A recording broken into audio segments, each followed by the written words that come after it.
Outside Sir Dragonet, incentivised kicks at the 150 from Tafane, and they were followed by Mayunga, who's coming hard. Incentivised holding on from Mayunga. Incentivised makes a statement in the Group 1.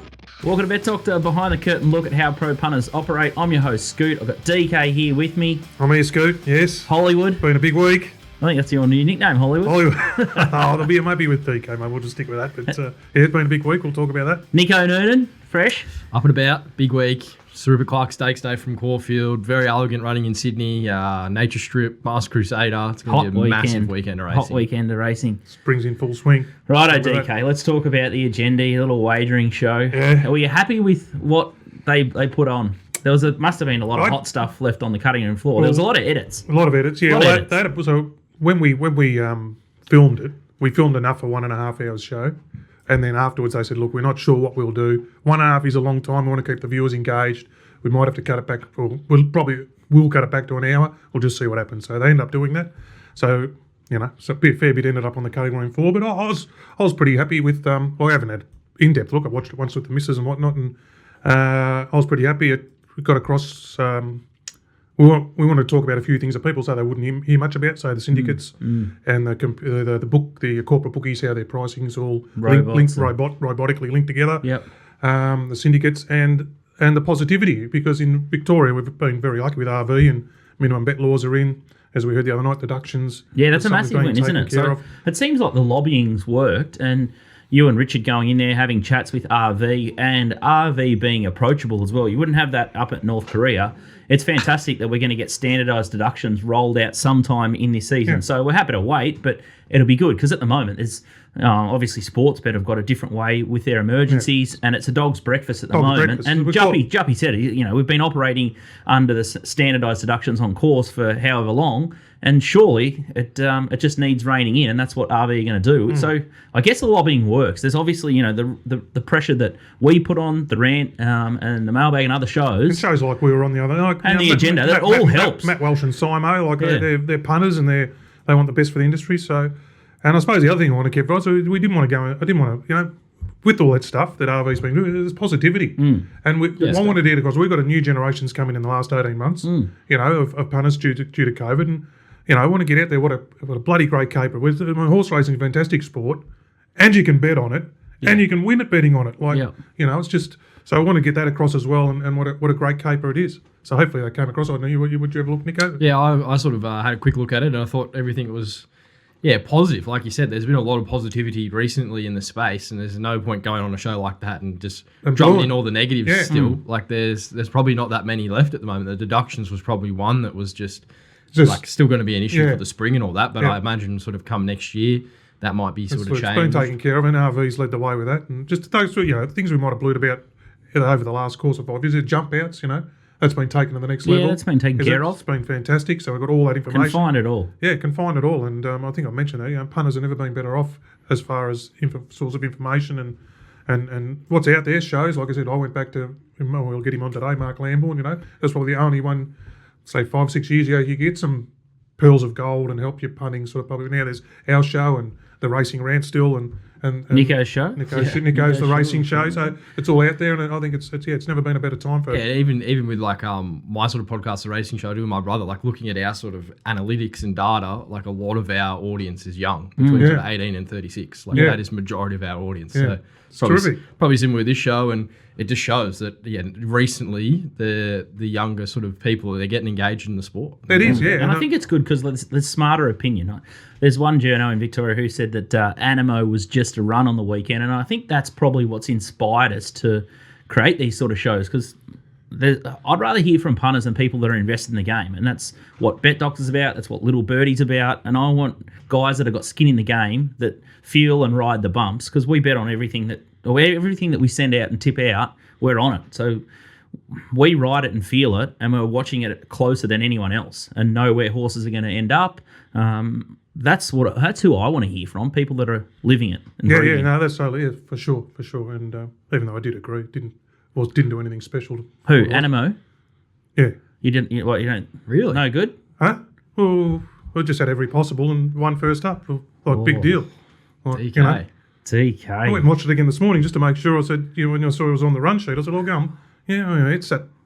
sat 3 lengths off the lead, was clear on the turn, got asked for an effort at the 300, rounded him up on the line. Like it won first up, but I think the improvement will come. He had Fitness-wise? one trial leading in. He had a setback before the trial. He'll go to the Golden Rose, probably nearly cherry ripe, and then he'll be perfect for the Guineas. And then where they go to after that, Maybe the drop other thing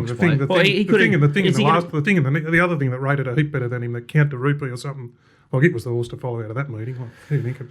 Oh, gee, I tell you what, Casey McCutcheon is not going to be happy. He thinks that Animo is an Everest contender. What race was he watching? Well, like it was a first up win. Okay, I tell you, you saw the trial. We played it here last week when Animo just went past Gicho in the trial like it was stuck to the fence.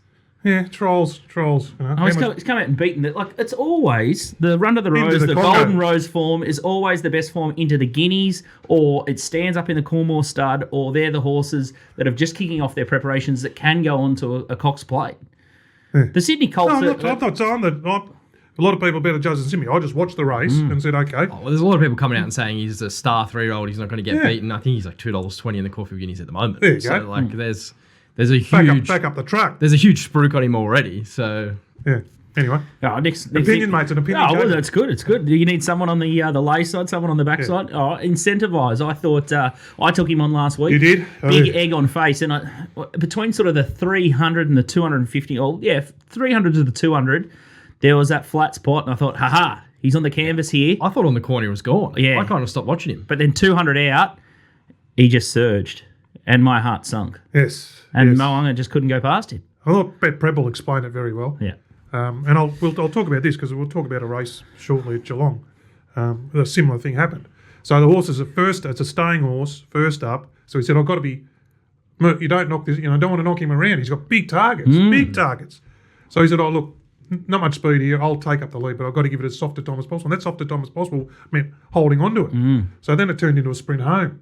And, luckily, Doug D, so he's a line finder, but wouldn't want it over again. Like, there would be some worrying moments if you were on. Like, he's a strong one pacer, so he doesn't want to take a sit and get boxed in behind him, does he?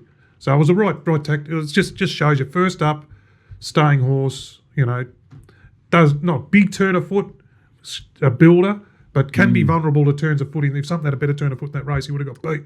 Yeah, and the market was probably telling that he was there to play. He was firm nearly the whole day. The residual fitness helped. Smashed during the week, the picket fence. I mean, they very rarely get soft in the market with the picket fence, and especially if they're a good mapper. If they're going back and that maybe. You got any controversial comments for incentivise then, DK, for the rest of the prep? Come on. No. Look, it's the first time I'd really seen him. I don't know much about him and Zaki and all those horses. As I said, I've got my head buried in wherever the provincial meeting is, and have a look Geelong up. Maidens. So I look as a Geelong Maiden. Yeah, that's right, exactly. But it'll be similar. We can watch a Geelong Maiden in a minute. I think exactly the same thing happened. And my horse got fucking beat. Whereas Incentivise kicked back and won. If there's going to be a horse that's going to go through and win the Cups, win the Melbourne Cup, Caulfield Cup, go unbeaten this spring potentially, I think it's him. Wow, so 55.5 kilos Caulfield Cup. Yeah, I saw what was all that chat about yesterday. He said he gave him the proper weight, but he said lucky he weighted him to his. He wanted to weight him higher. Give him 58, he'd still would have won.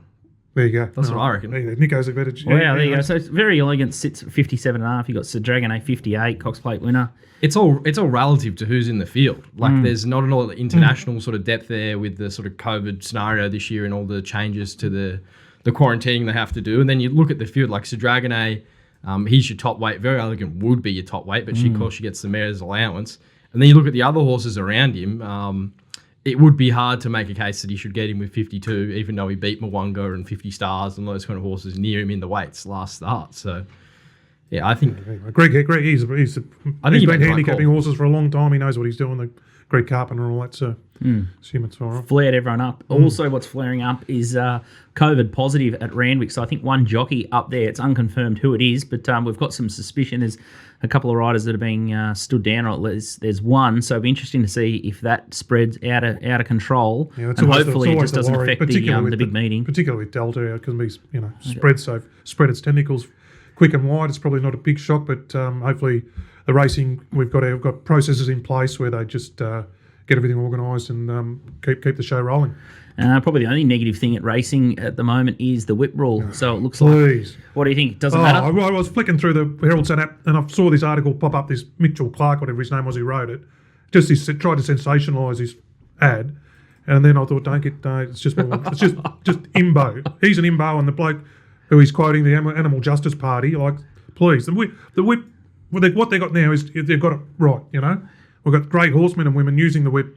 If you watch replays, a million replays like I do, they're using it at the right times. Occasionally, someone steps over the line, they get dealt with. But these padded whips, what they've got now going is the right formula, and any of this other stuff's just trying to rev up the bloody animal people and all that sort of stuff. What do you think, Nico? Play on. Yeah, chasing a story. Yeah, mate, that's what it was. It was clickbait. Yeah. Fair dinkum. But he threw Pakula in, though, and I think Pakula's coming out. There's a couple of people. And some people backtracked and said because Pakula's got on the top. It wasn't me who said that. It was this bloke. Incorrectly quoted. Bit of a whoopsie there. All right, DK, we're going to have a little bit of a parade for you this week because you're the star of the show and you've been on racing.com and the fanfare's about you and you got all these new followers and let's do a race. Let's give them the DK special. We every time that the DK previews a race on the show, they're pretty good strike rate, haven't they? It's a little bit of a trumpet there. But they're trying to find a moral. Trying to find a moral for the people. Oh, let's go Friday at Geelong, race 4 DK special. You've heard it on racing.com. He is the king of provincials. Maidens at his go, and the one we're going to have a look at here is the McGrath estate agents maiden plate. I'm sure they're doing a roaring trade down at the Bellarine. 1700. Gundeck is a favourite, and DK Outwide subscribers would have nightmares about this one. We backed it last start, and it got beaten in the shadows of the post. 205 out to 215 here, while about Harry $6 in from 750. $10 Grinzinger Knight. My Brilliant Twa is $10. Mr. Sizzle 13. Cheryl's Lad 14. And that rounds out the chances. And we're going to have a look at the replay. We'll put ourselves through the trauma. Put us through some torture here. Gundeck in that Simon Wild just put the incentivise thing hat on again. So this horse was first up at 1,500. Craig Williams leading. Led at a pretty gentle tempo to look after the horse because it was first up, as Preble did with incentivise. Goes for the sprint home. Accelerates nicely. But unfortunately, this thing on the outside, which is a 20 to 1 chance, but it is a full brother to Extra Brute. He's a $300,000 yearling. He's a nice horse. He's a Derby horse himself. Nabs him right on the line. We're on the inside horse, 320 into 220. It was all sweet, but the thing on the outside's kicked. It's just out sprinted it. So, as I said, it was an incentivized. So it was the problem with backing horses first up is that can happen. Craig sort of looked after a bit. Now he's second up. Now he's got that run under his belt. I still think he's on a Derby path. He draws out here. There's no speed. He's got the run under the belt. He'll roll forward. Most of these are looking for just to win a 2,000 metre maiden. He's a Derby horse, so he's got a class edge on these. Craig will be better for the ride on him. We saw on the weekend, and I went head first into a puddle taking them on. Was Craig on horses who he'd ridden at their previous start at short odds, got beat, come out second up. He'd already had the ride on them. He put them in the right spot, and they just win. And they're hard in the market, and it's a very solid play. So, look, I think, good camp, Simon Wild. But I just think he was down from Sydney. I think Camp and Jock are both learning about him. Look, he's drawn the outside barrier, but there's no speed. He'll roll forward. Craig doesn't die wondering on these when he's on the best horse in the race, and he should dominate the race. Do you think he'll lead again, like last time? I'd say he looked to take it up. Those two things, he on Saturday, Cube and Lincoln Prowling, he looked early to take it up. Things wanted to cross him, so he took the sit. So he'll have a look if something wants to go silly. But strong one pace, you don't want to be getting held up in behind him. No. Best horse. There were some particularly peak levels of grubbery in the early market when prices went up. Like it's drawn 19 and 19, and he did sort of get beat the other day. But seriously, like they just jumped in 230 and they just said, no, that'll do. 230, like 2 days before the race, 19 and 19. And anyway, but I think it probably will come out. Hopefully it'll run. Should run black figures because of the wide draw and whatnot. Not much else in the race. There's Grinzinger Knight, who's a stable mate to the thing that beat him the other day, but he's a lot more one paced. He'd be aiming to get to a Derby, but he'd be a 200 to 1 chance if he did. Other horses like Wild About Harry and things like that will need the run and probably be looking for a 2,000 metre maiden. So, so I think Gundeck is a good banker for... Put in, take out. Yeah, well, it's just a two solid play, and I'm learning from my mistakes of fucking Sunday at Cranbourne taking Craig on these bloody morals. How's DK's form here? peak grubbery. The was. bloke's got an early market tipping service and knocks off prices left, right, and centre. Yeah, and I wanted to. He's coming out and saying that someone else is not. That's all right. I've done the form. I've done the form and put out. I do the form, so I put out mark possible things that I can send out to the subs. See what prices they go up. See where the market settles down. I mean, we're not jumping in, not sending them out to all the subs 10 minutes after the prices go up 2 days before the race. And then I'm just watching it, and then I look away, and the next thing it's evens. Anyway, but so anyway. I do like from Danny O'Brien, Grinzinger King. I'm not sure. He went 14 of 14 on debut at Flemington. Did you go back and figure out why he got beat that day? No, it's just a 2-year-old having an education. He pulled, he raced keen, he got out the back. I backed that horse at Bendigo, and he got scratched at the barriers. Which one? Grinzinger Knight or Grinzinger King? Oh, the one thing that beat him the other day when I was just peak torture. So I back him at Bendigo at like $12 or something, which he would have won. Then he plays up he would have won because he won there, a better race. And he played up in the gates, got scratched. So then he goes to Geelong, and he's 20s, and I'm on the grouse bet 320 and a 220, and Jay Allen puts it outside the lead and out sprints it. Jay Allen on Ayrton too last week. He got me on Wisdom of Water. Poor Mick Price, I heard a little snippet from him. There was explosive comments about Ayrton. I thought they were a little bit off the mark. I don't think. It was interesting, wasn't it? Yeah, well, it was just typical trainer rubbish. Like, he's normally doesn't spit much rubbish, but that was garbage. Whatever he was coming up with there, trying to give an excuse to get it. Why the dollar? They'd have to reach for all the excuses in the book when an odds-on chance gets beat. So, then he was clutching at straws there. Like, had every chance. Yeah, well, it didn't have every chance. I mean, it was 3 wide and everything, but got beaten on its merits. Jarred up, and that's why he said it's jarred up. It's jarred up. It's going to the Water Walker, have a freshen up. It's going to Sydney. It's going to Sydney, yeah. And everyone's so moral in the Epsom or something. $2 million, the sale price. Wasn't that embarrassing? Please. Why would you even ask? Please. Another journos, they say it's a headline. I got off at 2. Apparently they've knocked back $2 million. Like, I had a mate, horses won a restricted race, the Showdown. They got $2 million. Won a restricted race. Ayrton's dead set group horse. Yeah, he's nearly favourite for the Epsom, and nearly favourite for the Golden Eagle. Like, he wins both of them, he probably wins $5 million.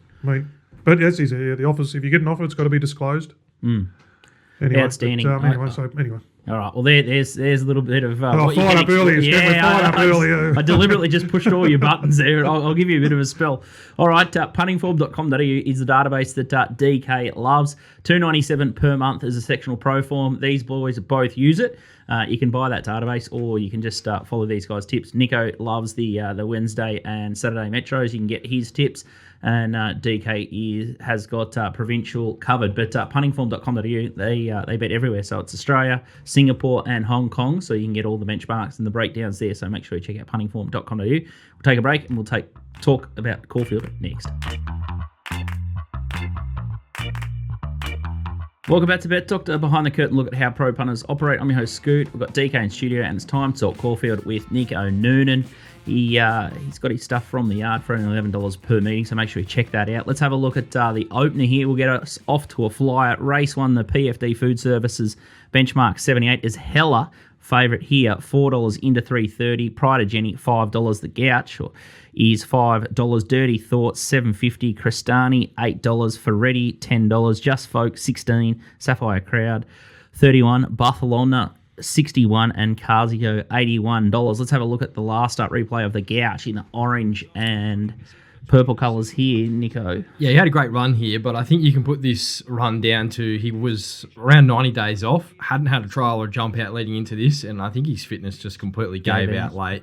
Final 200, he's the 8th fastest of the race after probably being in the best spot. Looking at his sort of record and how I think he'll improve off this run, he's had 19 days off.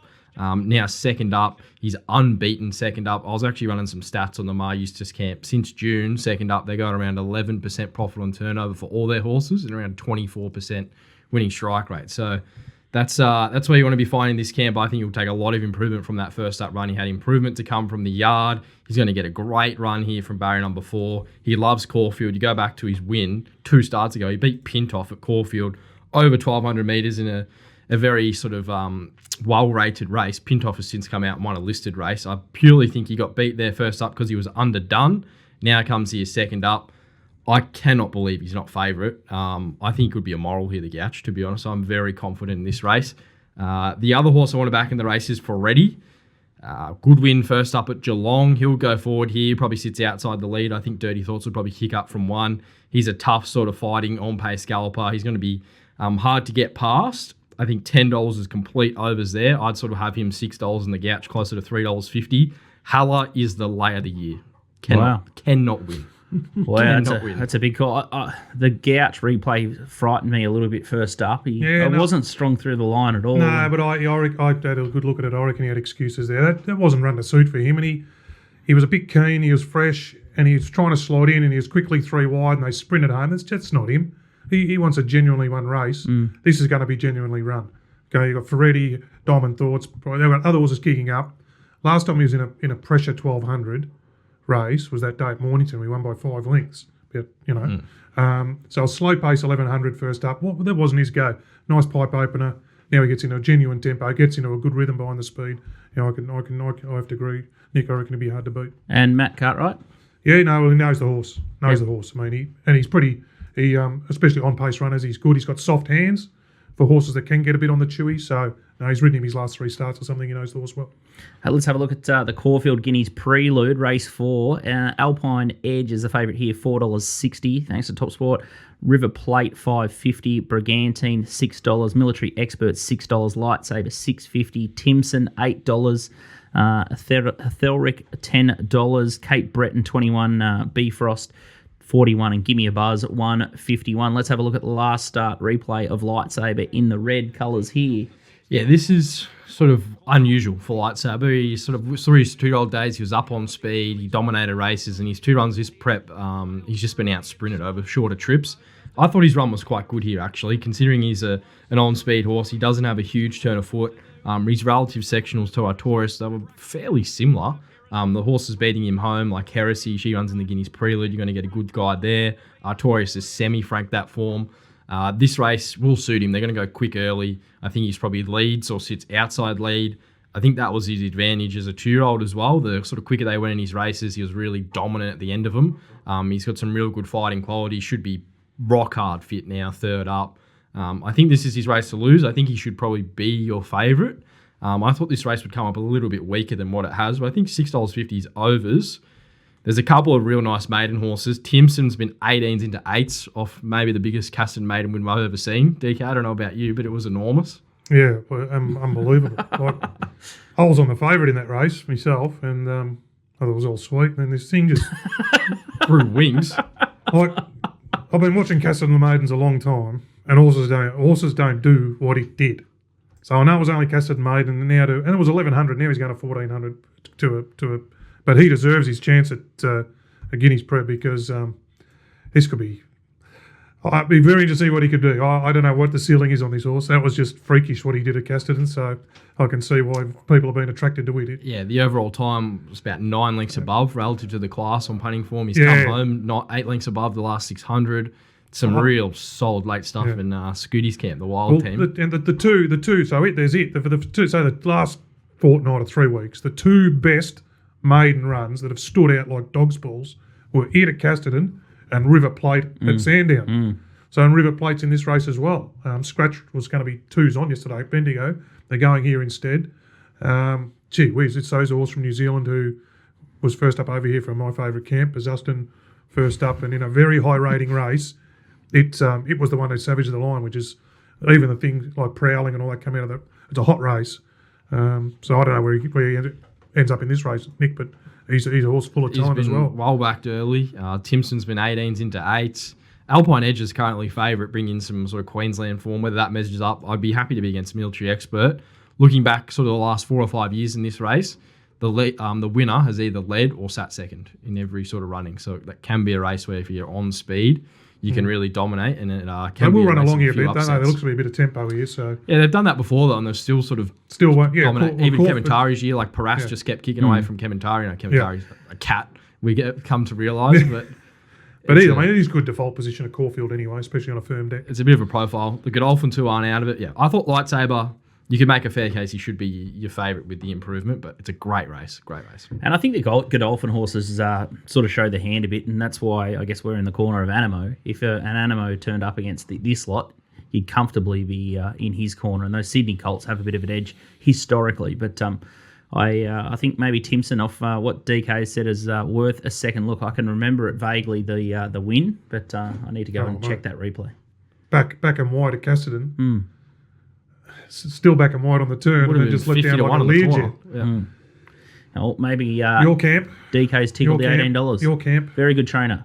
Charlie Rose is in also. Charlie Rose, and it's got a good opes, I think. It's around $5. Some people were spruiking it, Yeah, and another one of mine, Wisdom of Water, goes around, and it's been backed early in race 2, so I think it will be a big improver. All right, we'll take a break, and we'll talk to Casey McCutcheon next, and make sure you check out puntingform.com.au. The boys have mentioned the benchmark times, so Casterton, Hong Kong, all over the shop. You can make sure that your eyes don't deceive you, and you can back up what you see. Incentivise had been dropping the big figures up in Queensland, and it was proven that he was good enough to win a Group 1 Mackay Diva Stakes over 1,600 metres. So there you have it. The data works. We'll take a break and we'll talk to Casey next. Welcome back to Bet Doctor. I'm your host Scoot. We've got DK and Nico in the studio now to talk about Caulfield, Sir Rupert Clarke Group 1, and William Wallace joins us on the line. Casey McCutcheon, aka Mint Bet. Welcome. Out of quarantine, looking fresh face, got a bit of the Melbourne sun through the window. He is fresh face. Wasn't he going to tip a few down last night? How'd that go? The whiskey, the dimple? A good time was had by all. Just got really into my form and enjoyed myself. I'm the house sitting here, and the host has got a cupboard full of really well-aged liquor. So things got good last night, and I feel like it just gave me that third eye that you need when you're doing a bit of this form on a tough race. Gee, you look fresh. It is. It's a good way of doing it. So I can't work this race out. I'll have a couple of just relaxers and have a third eye to bring you some clarity. Yeah, clarity. Yeah. I think the old Hutchbuster from Racing.com gets through his Hong Kong stuff and doesn't mind a Bradley Gotch. I tell you, he loves a Bradley Gotch. He's a dangerous man on a Sunday night. If you get a text from Hutchie on a Sunday afternoon after the Hong Kong, you're in all sorts. He's very, very good fun to get on the drink with. When we have the Little Birdie launch party, we still haven't really had that. We've had a Christmas party, but we've never really had a proper shindig here, have we? It's gonna be an all-star lineup. And I tell you what, Casey be best on. We need to get him for a full stint. He'll have a few competitors. Yeah. I'll be ready to cut loose then, I'll tell you. Very deep field, I think, in that event. We'll be full flight. Let's have a look at the market on Sir Rupert Clarke Stakes, 1,400 Group 1. It's an absolute belter. This one, Bo Ross is the favourite here, 480 Probabile. The Pride of New Zealand, 550, Behemoth 650, I'm Thunderstruck 750, a horse we've followed all preparation. Nico found this one super early. Amish Boy knocking the door down. He's a bit of a bridesmaid, this horse, $13. Sierra Sue, Hard Luck Story last start, $13. Buffalo River, 15. Dice Roll from Nick Ryan, one of DK's favourite trainers there, and Groundswell 21, Samizdat 21, and Kiss Your Mother the rest. What are you going to say, DK? Are you saying that this race was hard to do the form on? Who was saying that?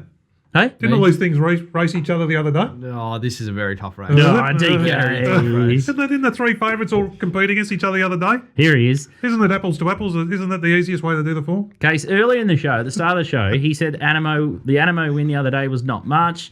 He shit-canned it. I don't know whether he was just trying to wind you up. You think this horse can win an Everest? We think he can win whatever he's pointed at. The Golden Rose, the Guineas. I think the horse could be anything. Matt Stewart thinks it's no good either. So DK's on Matty Stewart's side. I know who I'd rather be on. I'm feeling me in the big Animo camp. I know, Nico, I don't know if you've jumped on board yet. I know it's a horror horse for you, but I agree with you guys. I think it's going to win whatever it's in. Back last Saturday, we'll have it in the Rose. And we'll have it if it goes back to the short course of feature or the mile. And who knows, if it gets to the Moonee Valley, that horse could do anything this spring. So... But yeah, this Rupert Clarke, what a race! You know, I don't know if the punters are still standing after last week at HQ. We did just suggest be wary. Then Peter Garrett tells us if you read the history books, you'll see the same things happen again, repeat. All the faves go down just like last year. Casey, you knew. And, you would have been. You called it. You would have been sick. Would you imagine yourself bookmaking? $1.80. Would you imagine yourself bookmaking there? And back in the day, how fat would it have been? It would have been huge. Imagine the multis, the corporates, the revenue. Anyway, so I've got a theory. I've got a theory too. I'll just share. Go on. And this is going back from book. Casey will say this. Remember this. Caulfield is a bookie's graveyard. always has been. All those favourites 2 weeks earlier, or a week earlier, whenever it was, they all won. And all that. They go to Flemington, gives the bookies a hope, they all get beat. Remember, what do you reckon, Case? Yeah. Tough to beat at Caulfield, tough to beat at the Heath. So hopefully we turn it around this week and we find a few of the winners. While you're talking, Case, we'll pop up the Memsey replay first, and then we'll have a look at Probabeel, and then you found a little gallop here. Talk us through them all. Well, yeah, we've got the Memsey. Obviously, we've got a lot of with that roast meeting at this venue a couple of weeks ago. We've seen these horses go around first up. This was the day to back the favourites. They all lobbed. They all come from the back and won. Probabeel, Masked Crusader, all the shorty all-up punters had a fill-up. So Probabeel, she's just bulletproof, isn't she? I mean, the 1400 at Caulfield, tick. You go through this field, and I couldn't really put a mark against Probabeel, and there's not many other horses in the race that you could say that about. You're getting a pretty good price. I can't believe she's not favourite, so I'm going to have something on her. You think last night north of $6 is floating around, so you'd be mad not to have some of that. I think she'll firm. She's going to be in what appears to be a decent spot, but it could get tricky. The map here is where things get interesting, punters, because three key chances, Bo Rossa, Probabeel and Behemoth from those three inside gates, they won't want to get covered up and shuffled back. Behemoth is relatively forward in all the races that he's had with a big weight at 1400 or further. So he might just pocket Probabeel, Craig Williams, on Behemoth. So that might be where Probabeel comes unstuck. I'm still happy to have something on. I just need to have something on Probabeel. But I've got Buffalo River outside them going forward. I've got Groundswell probably pushing on, or else it'll get posted. Same deal Poland, same deal Streets of Avalon. There's a healthy speed in this race. So that sort of got me thinking, right, who's going to camp off it? And we've seen some sort of flashing runs lately from the likes of Sierra Sue last start, Amish Boy. Had a good look at those, but it's the big one right out the outside. He's not even in the field yet, but I just think there's a plan being hatched here, and I'm Thunderstruck will come in this field. Looks an awful draw, 1400 metres at Caulfield, and he's drawn in the fish and chip shop. But just let's have a look at this little bit of work. Now, this was Tuesday morning at Caulfield.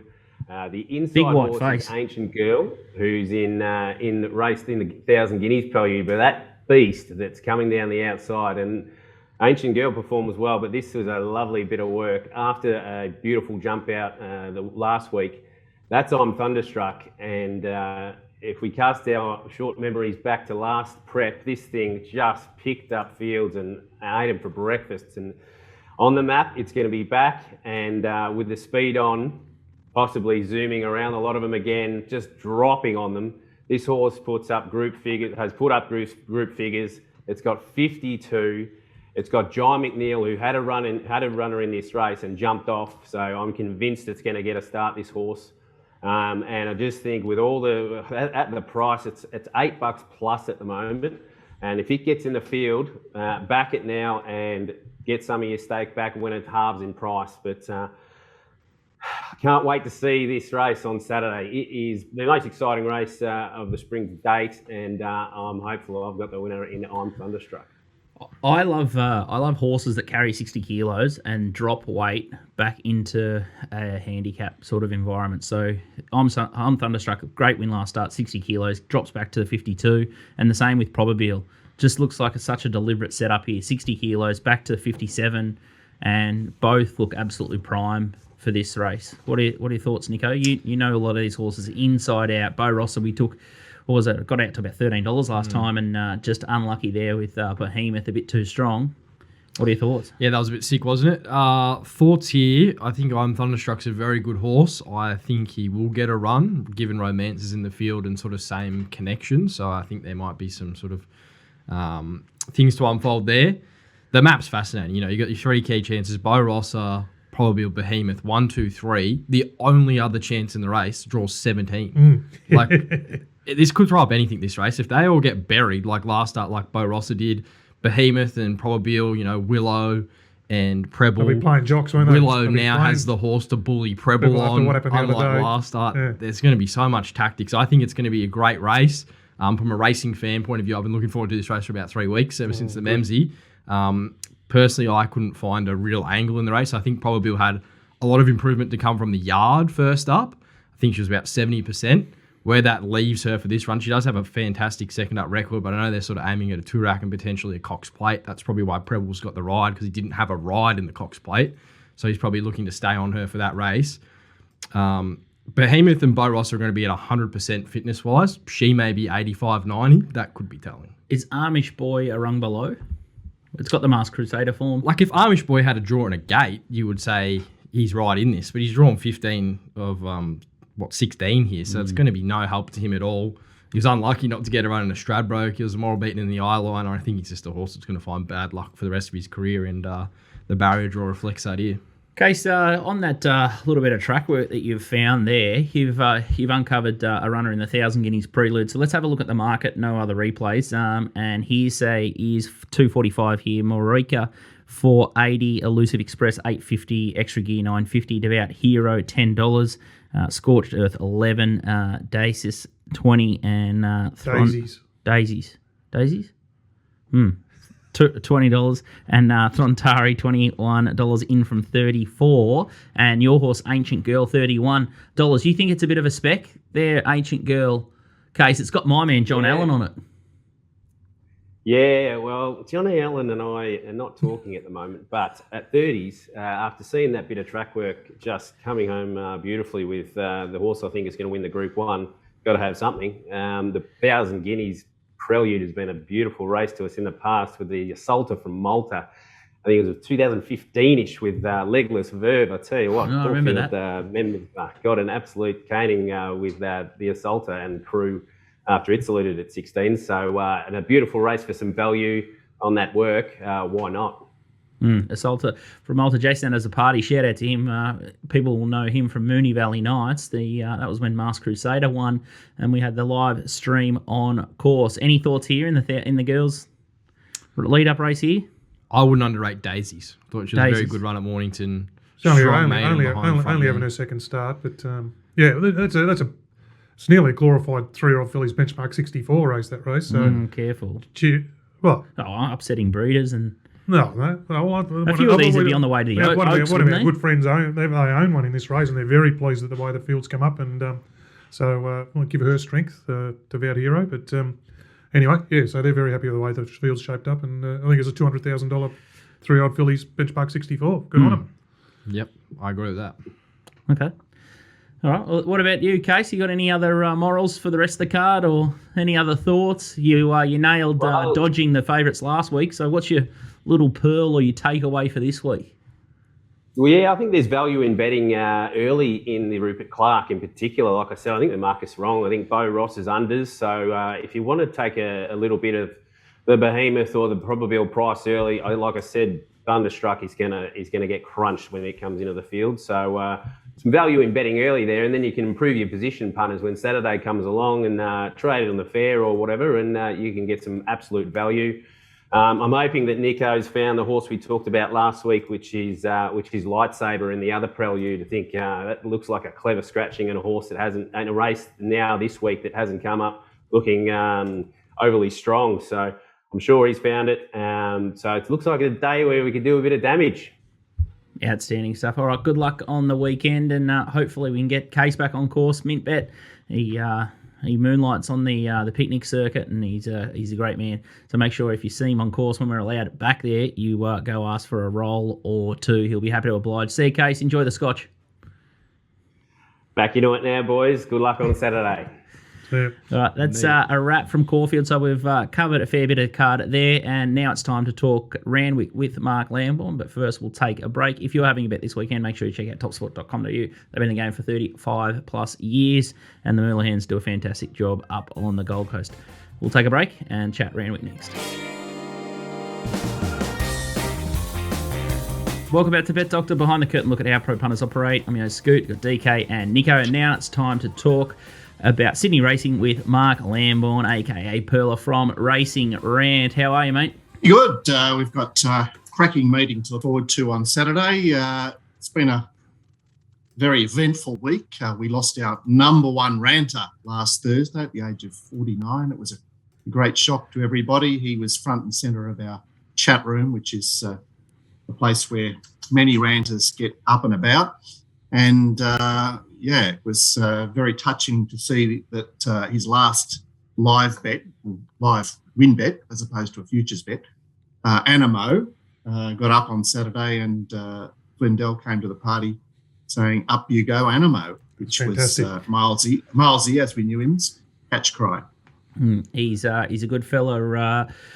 Hong Kong Darren, he's good to have a drink with, and racing people are just great, and racing people are good people. So condolences and sorry to hear that. And what a great finale. It's funny how that seems to always happen with the Cinderella the Williams, the Williams horse. It won for the Music Man back in spring. Gudinski. Was it in Gudinski or was it autumn? I can't know. The COVID thing has just got me absolutely bamboozled. I don't know what day it is. It's just either a betting day or a non-betting day at the moment. But just on Animo, that's why it won. Mark, DK came out and said that the Animo win was not much. I said it was just a win. Just a win. I didn't disagree with the person who said it was just a win. I like Matty Stewart. Yeah. Well, he belted it out 2 minutes after the race. I've had a look at I've watched the replays, had a look at the sectionals, had a look at Count to Rupert and a few other performances on the day, and I thought it was just a win. What do you think, mate? It'd be 2s on in the Guineas Prelude. Look, it was more about the serenity of the finish. You know, the horse seemed to have a bit of a task ahead, and yet he sort of cruised home in the end. But look, the track was playing wide. Yeah. Having said that, he had to shoulder his way through. I mean, Remark appeared to be in the P position, and was found wanting at the end, although apparently he paraded poorly. Look, it was a nice starting point for a horse that's had some sort of issue leading into that race.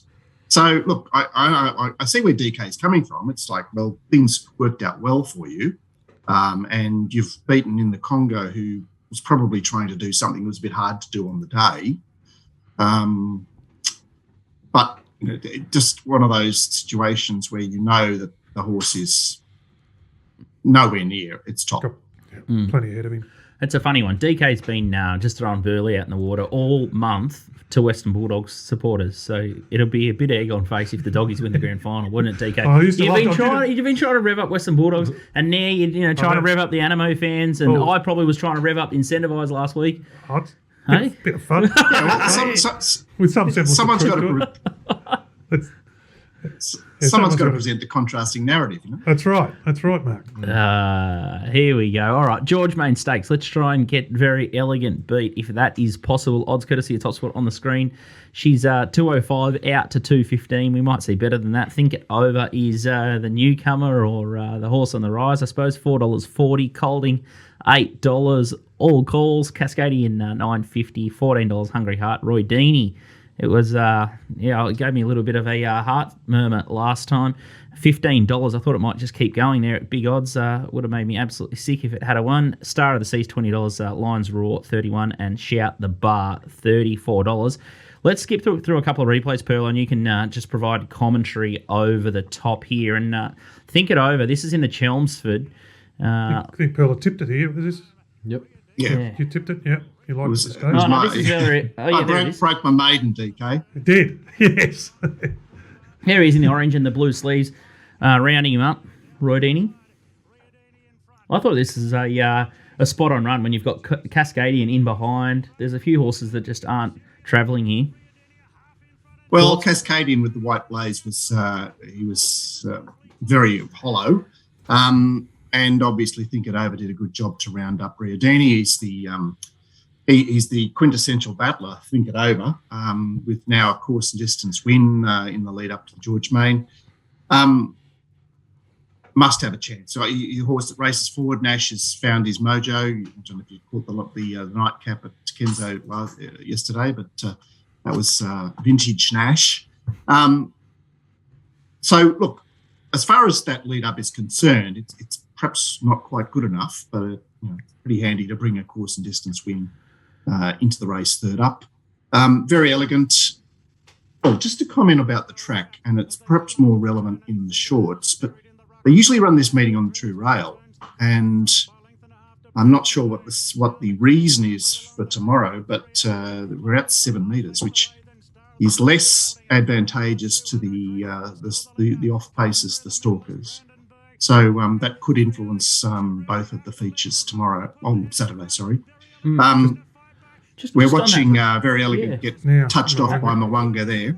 And that was Think It Over. Like we saw Think It Over get absolutely hammered in run there. He got sideswiped at the top of the straight there, and I dug deeper into Think It Over, and his last prep, his run in the George Ryder was super, and then he was only 1.5 behind Adabibi and Very Elegant. This horse, he's no slouch, this horse. He's a genuine chance. But her win was full of merit too. What we didn't see with Very Elegant, she was wide throughout last time. But at the same time, clear air was very important in that race. Okay. And you saw Very Elegant in the free wide line, obviously without cover. But the horses back on the rails were in trouble, and the horses in the sandwiches weren't that great either. And two of the horses that were sandwiched up, Think It Over and Colding. And Colding has been freshened with a trial since. Obviously presents third up on Saturday, and he looks to be, whilst his 2 runs have been a little less than what we've come to expect of Colding at his top, I'm sure this has been a target race for him. Look, the key to the race is, will he find the running line on Very Elegant? He's drawn 2, and if she does, she's coming off a run where she was allowed to do her thing, albeit caught wide.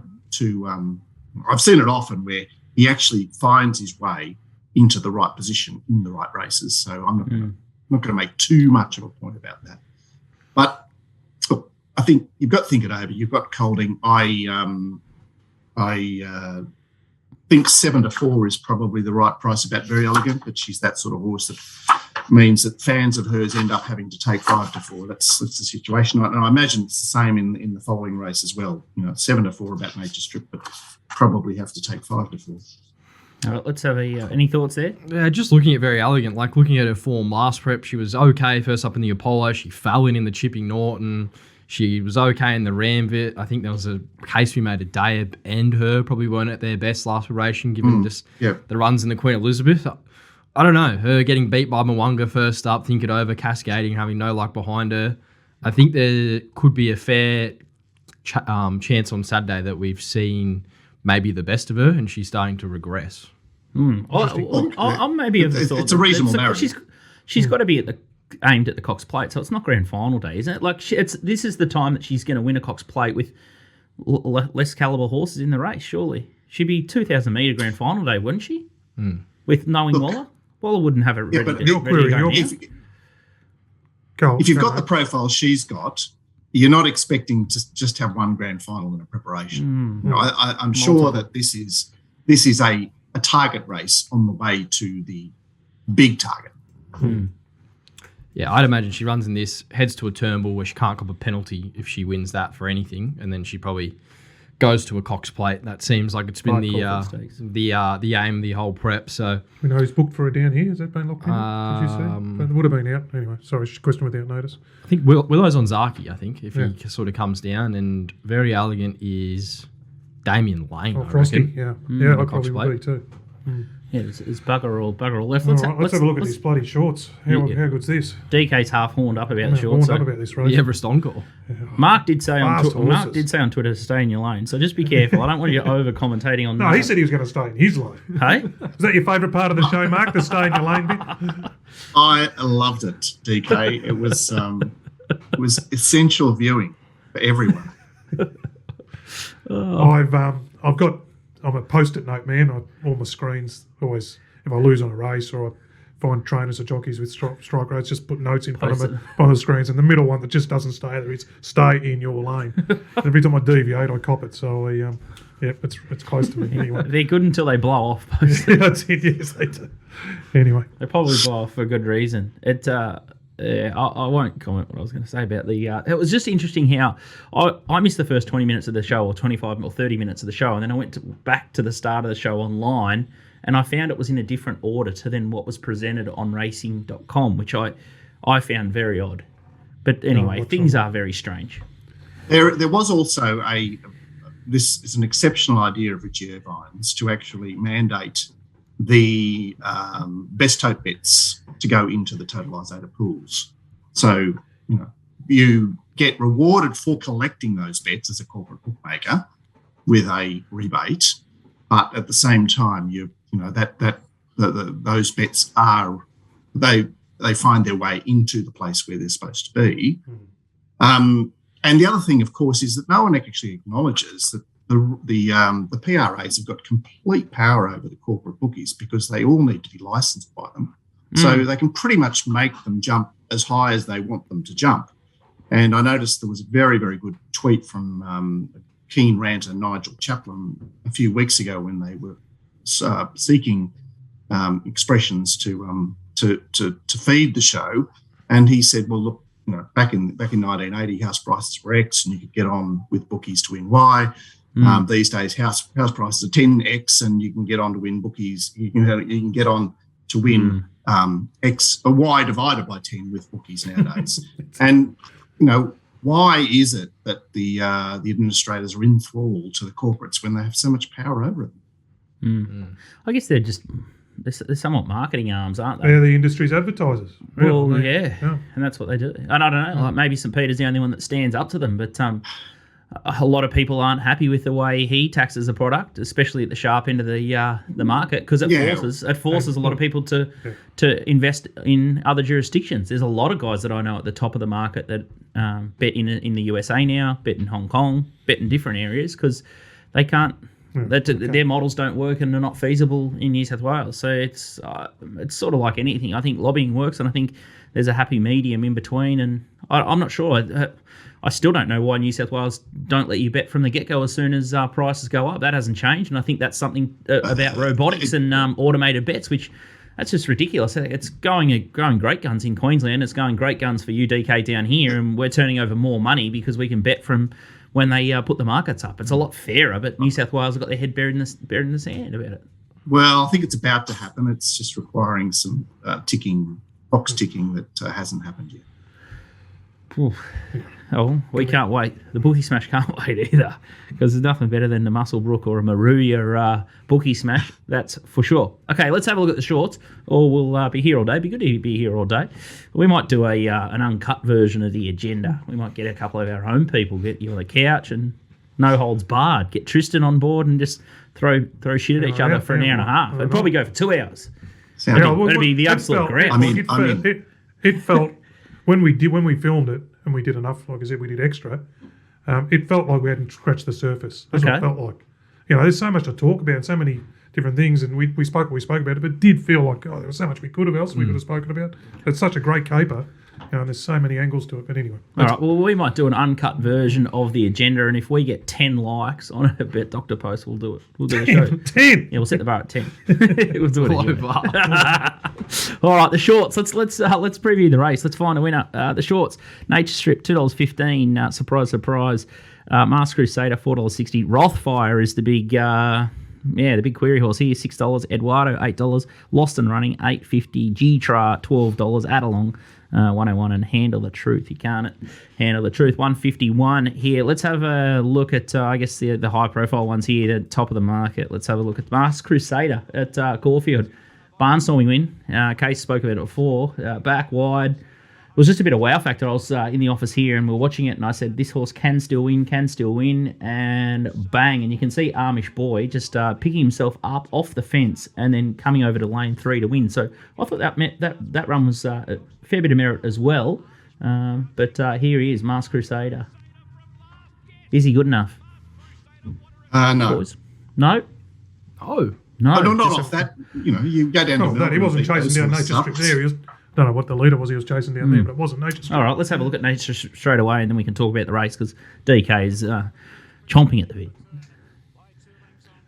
Yeah, this was a nice barrier trial. And you got Trekking out wide.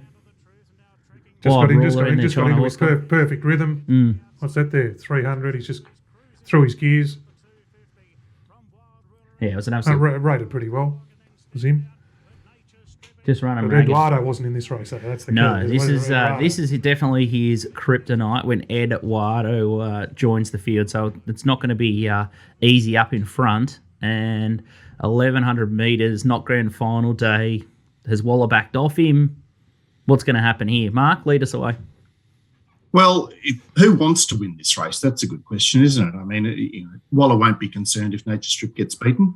And Masked Crusader, well, I'm sure he'd like to win this race. But I think that Masked Crusader is a talented horse that we saw up on the speed when he was coming through the grades. And since he's found this level, suddenly he's a backmarker, which suggests to me that he actually lacks the class of the free rollers, and he needs sort of things to come unstuck for them to beat them, which could happen on Saturday because Eduardo's got an X factor. But you've got Nash in the leaders gate there, 9. Nature Strip, never a great beginner. Nature Strip could be forced into a pressure situation here, and who knows what we could expect from Rothfire. We've got Lost and Running, who is a bit of a flat track bully. But we'll get a better guide on him on Saturday. And then the X factor is, sorry, I keep saying X, G-Tra. Nature Strip hasn't beaten G-Tra. There you go. So G-Tra beat him in the Lightning. He beat him in the Concord 12 months ago. And he beat him home in the Everest. But he's out of the market, G-Tra.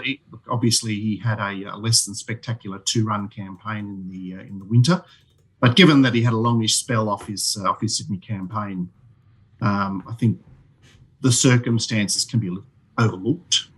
And he comes into this race as the sniper. I think that he's by having a bet at the prices that are currently on offer, it'll be G-Tra. And he's got the Grouse Animo trial form. Is he?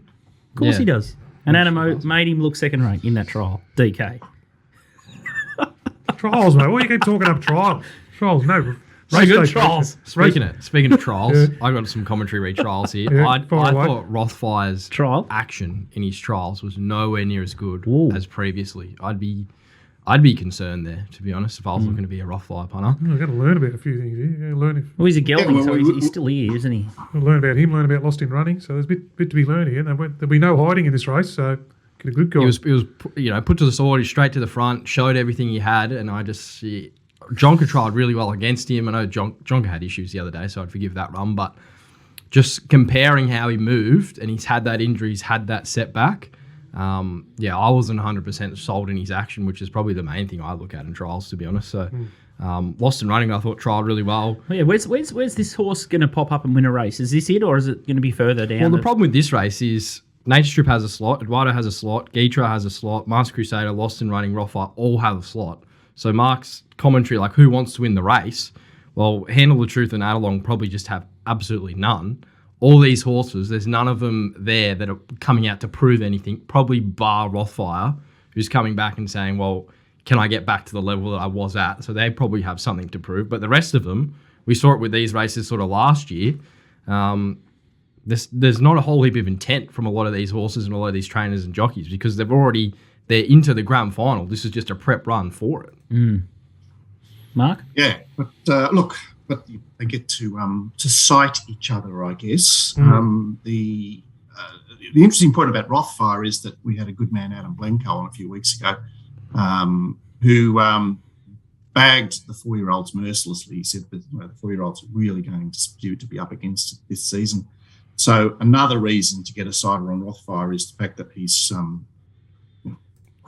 huge question marks over him on a number of fronts. The other one is, can that age group measure up against these war horses? Oh, Interesting stuff. Can't wait. It's going to be an absolute Super Saturday, and hopefully the COVID scare with one of those jockeys up at Randwick. It's not a spreading event, or there's no spread, and everyone can get around safely and the meeting can go ahead. But he's a great man, PVL. He would not let COVID derail a meeting at for Randwick. Well, certainly that's the ultimate feather in his cap. But yesterday's meeting proceeded, so I don't have an update on what the latest is, but I presume it's all under control. Of course it is. And that's why he's Peter Volandis. All right, thanks, Mark. Good luck. And if you want to catch more of Mark's thoughts, make sure you head to Racing Rant. The guys have got a fantastic little chat room and great commentary on Sydney racing. It's worth checking out. Thanks, mate. Thanks, Scoot. See you, DK, and good on you, Nico. Thanks, Mark.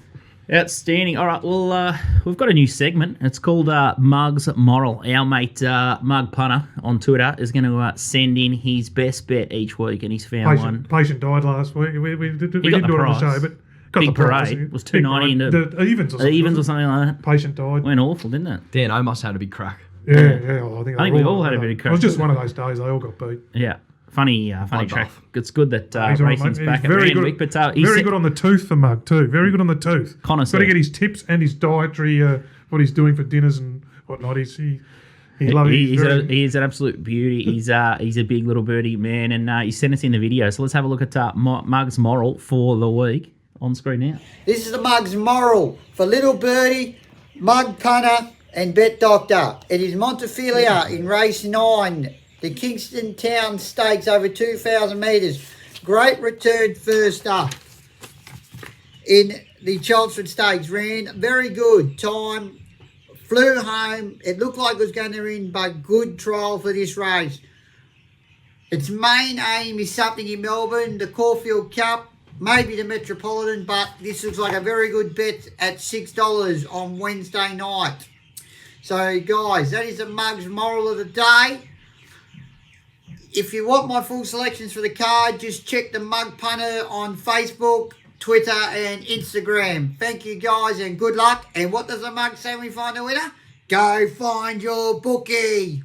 I love the little sign off there. Go find your bookie if it's a line. So race 9, number 3, Montefilia in the Kingston Town Stakes. Looks a really winnable race for her, I would have thought. You've got Cucaracha, Shared Ambition, Spirit Ridge. I think that's one of the early money bets at Top Sport. Well, we saw her in that replay just She's before, ideal. charging the line into third behind Think It Over.